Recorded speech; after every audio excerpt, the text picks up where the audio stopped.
This year, in 2021 and 2022, Germany is celebrating 1700 years of Jewish life in Germany.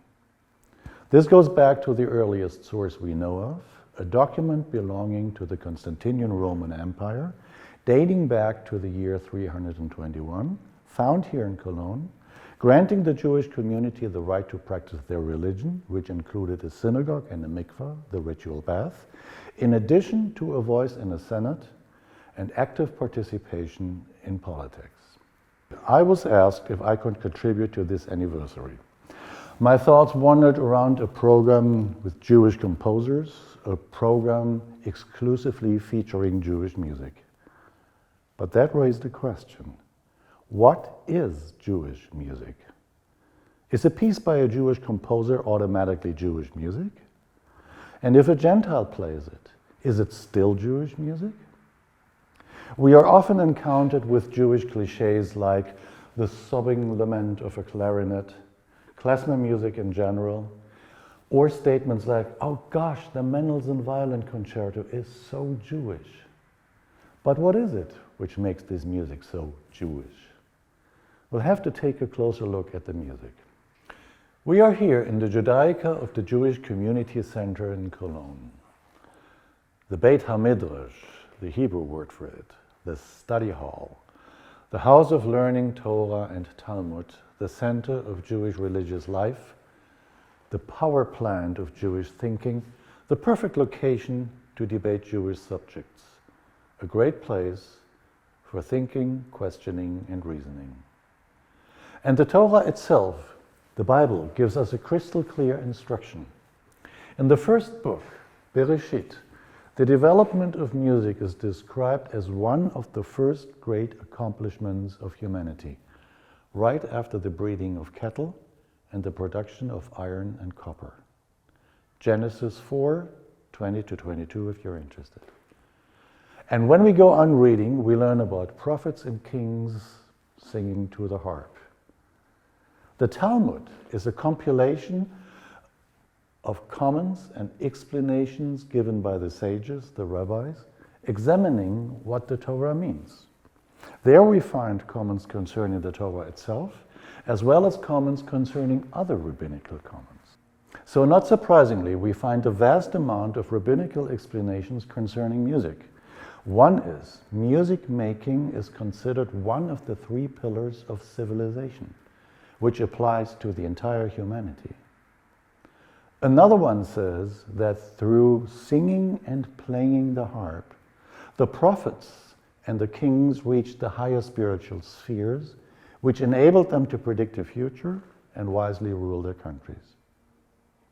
We even find instructions of how music is to be performed. So much about the valuation of music in Judaism. Now let us take a closer look at the basic elements of music, which are the single note, rhythm and beat, harmony, and melody.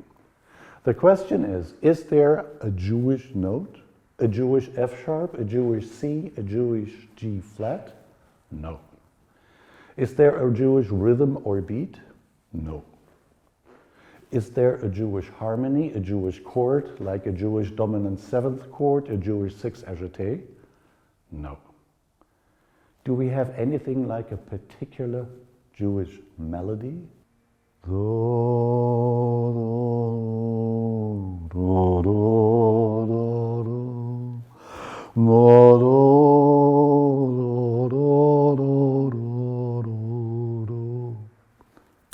Absolutely. This melody can only be Jewish. No way this melody comes from Italy, from France, from Germany, Scotland, Norway, or Honolulu. But what is it that makes this melody feel Jewish? Looking at the music, we see there are semitones and oversized intervals, 1.5 step intervals, which almost enforce a heart-touching interpretation. These oversized intervals, these 1.5 step intervals, we don't find in a European musical context, but they are very common in Jewish music. However, I can tell you that those oversized intervals are originally from Persia and Arabia, so nothing Jewish.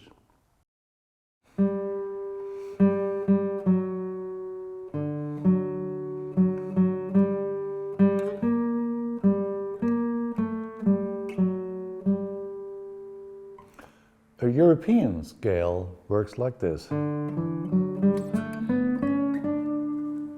while the Arab, the scales from Mesopotamia, go like this. Or, right? And those are the intervals we find in this melody.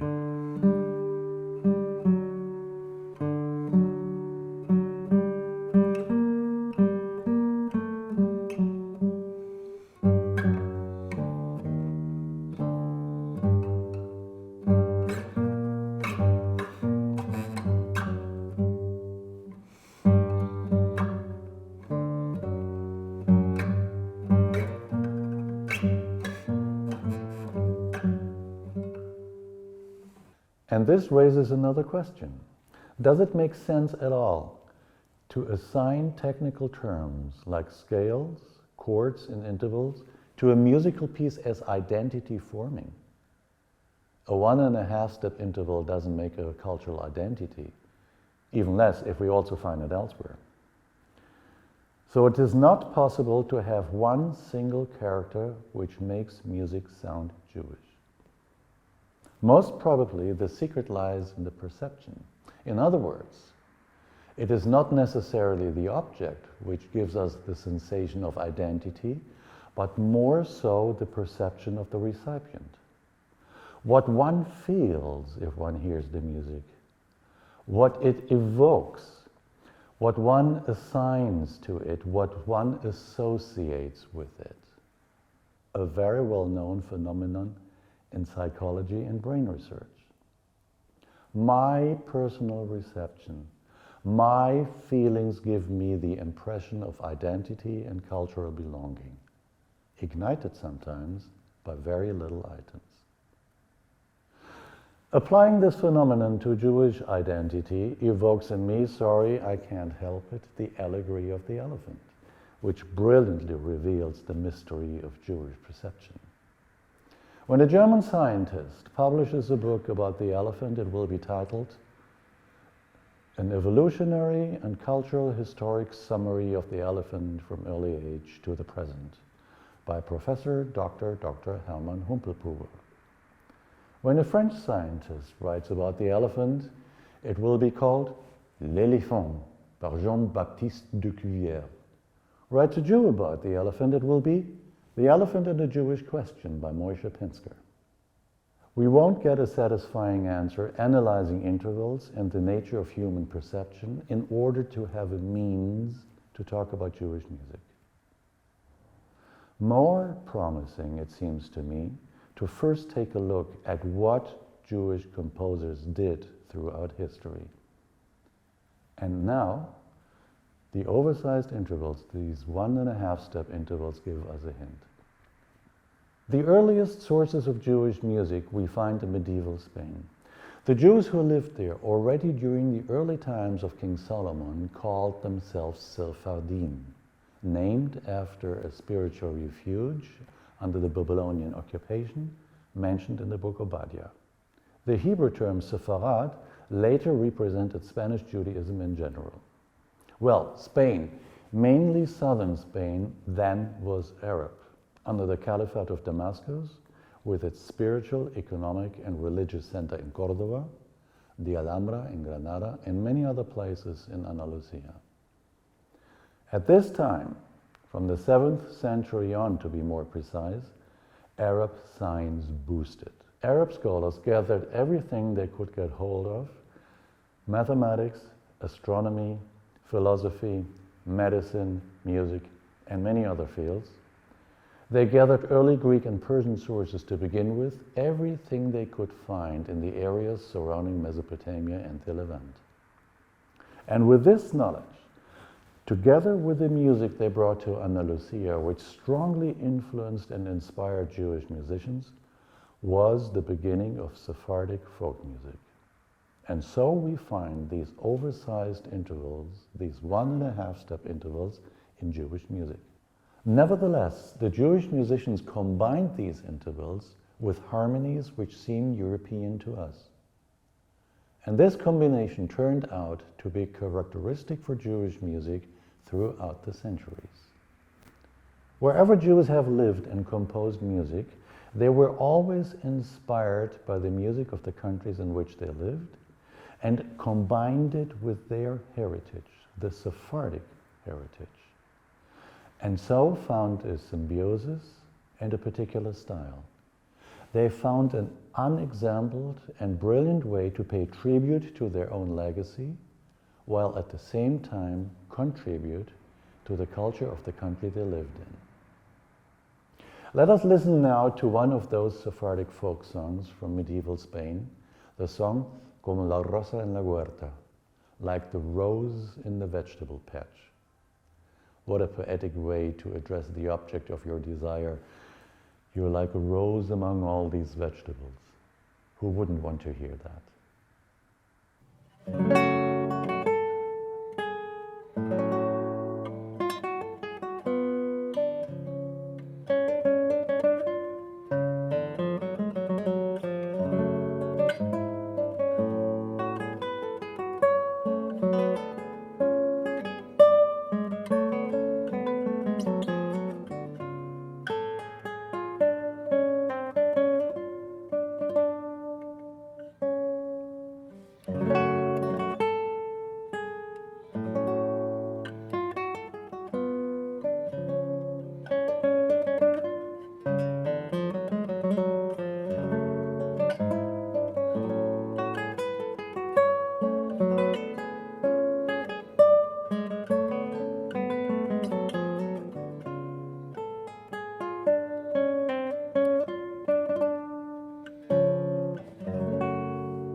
By the way, what we just listened to, a soloist playing his instrument, is originally a Persian Arab idea.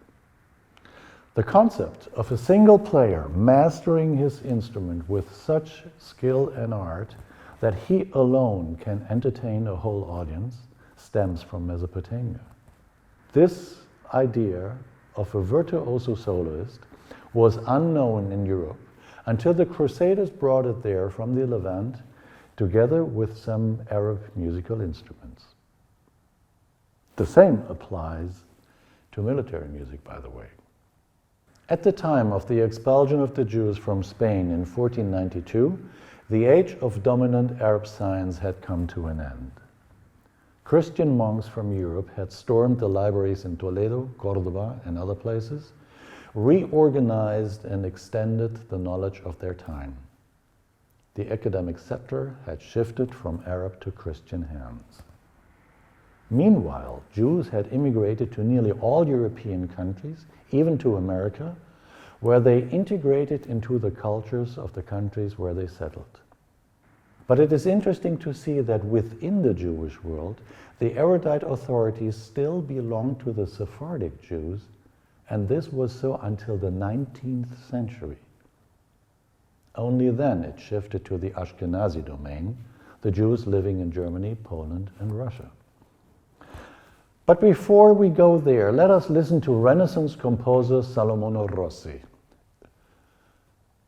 a Jew of Sephardic origin, a descendant of those who fled Spain in 1492 and settled in Italy. Rossi composed for the Duke of Mantua, his reign an oasis of liberty and tolerance, quite unique at the time. Rossi composed for the church, wrote profane music, and introduced the polyphonic choir to the synagogue. As a Jew, he felt so safe in Mantua that he signed his publications with Il Ebreo, the Jew. Unfortunately, things changed when the Jew passed away without leaving a heir to the throne. This called both the attention of Cardinal Richelieu in Paris and the Habsburg monarchy in Vienna.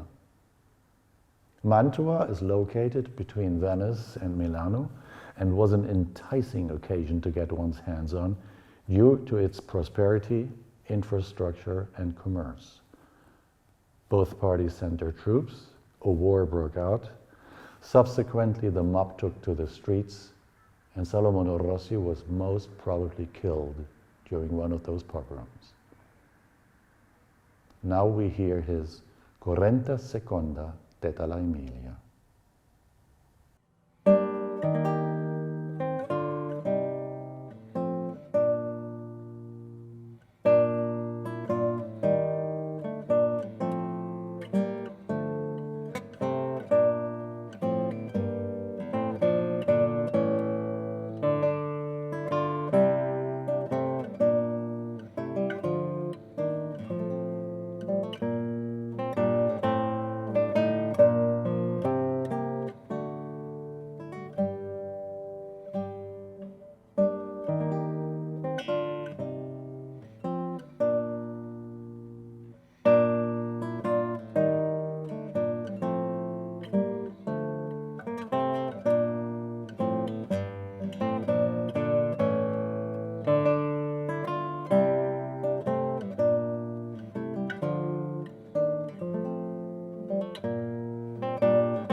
This does not sound Jewish at all. This is Renaissance music at its best. Rossi wrote for the church, the synagogue, and profane music. Like this example shows, he was totally capable to separate things and independently choose a style according to the music he wanted to compose. And this hits, again, another aspect which we have to consider. Does a Jewish composer want to be Jewish? Does the Jewish composer want the music to sound Jewish? Or does he or she not want to be affiliated with Judaism at all? Or is he or she so remote to any Jewish life and culture that it has absolutely no effect on the work? Let us jump back to contemporary music now and take a look at a composer to whom his Jewishness was very important. One of the most prolific musicians of the 20th century, conductor, composer, pianist, and educator Leonard Bernstein. To bring a fundamental Jewish question to a universal podium, Leonard Bernstein's Mass is a superb example examining the relationship between God and man. Mass was composed for the inauguration of the Kennedy Center in Washington, D.C. in 1971, a theater piece for singers, players, and dancers. The fundamental question which Leonard Bernstein brings to the stage is, does God exist? Does God exist? And if yes, how can it be that man as God's image commits such cruelties and atrocities, and how can God allow this to happen in his name? Leonard Bernstein chose the Roman Catholic Mass because it is the only musical form thoroughly composed and staged for religious service within the monotheistic world. Protestantism doesn't have it, neither do Islam nor Judaism. The second reason is that the musical form Mass resembles the Requiem. And the meaning of the Requiem is to account to oneself, to account to what you have done and do, how you lived. Have you fulfilled your duty as a human being? The piece reflects the conflicts which faith and belief can bear, which finally are resolved and brought to peace by acknowledging and focusing on man's mysterious and fascinating desire to create, and so participate in the act of Genesis, the creation. I find it interesting that in this piece, in nomine Patris, in the name of the Father, Leonard Bernstein chose a musical idiom which recalls the Moorish sounds of Sephardic music, medieval Spain, the music we started with, as if he wanted to say, Bereshit, in the beginning. Those are the first words of the Bible. In the beginning there were the sounds of Andalusia brought over from Persia and Arabia and the Levant.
During the 19th century, Jews had affiliated more and more with high culture of the countries where they lived. The Age of Enlightenment and social reforms had emancipated Jews to a great extent. The ghettos had mostly disappeared, and Jews were able to participate in social and cultural life. The opera had improved tremendously in Italy, Austria, and Germany, which had a strong effect on the cantors in the synagogues. Their singing became more virtuoso. Interestingly, this new artistic demand had the side effect that the cantor schools reconsidered their traditional forms of the past, with a heart-touching performance as the crucial aspect, and combined it with the new requirement of virtuoso vocal art, and so brought their artistry to an unprecedented level. This was of such radiant power that celebrities like Enrico Caruso and many other opera singers went to the synagogues in order to be inspired by the cantors' performances. And many Jews became popular opera singers. During the 19th and 20th century, the integration of Jews had improved in many societies. On one hand, Jewish musicians and composers assimilated more and more with universal classical music making, such as chamber music, opera, and symphony. On the other hand, Polish and Russian folk songs were Jewianized, if you will, integrated into Yiddish folklore. And still in the works of such great masters like Gustav Mahler, Giacomo Meyerbeer, Jacques Offenbach, Alexander Tanzmann, Leonard Bernstein, and many others, we will still find these primary characteristics of old Jewish music. The Sephardic music, these oversized intervals, these 1.5 step intervals performed with a heart-touching ardor in combination with European harmonies. This eclecticism, this mixture of foreign styles with Sephardic legacy does not weaken the artistic product. On the contrary, it strengthens it. A contradiction on first sight, but a symbiosis in reality. And that is Jewish. That is what gives us the certainty to say, this violin concerto really sounds Jewish.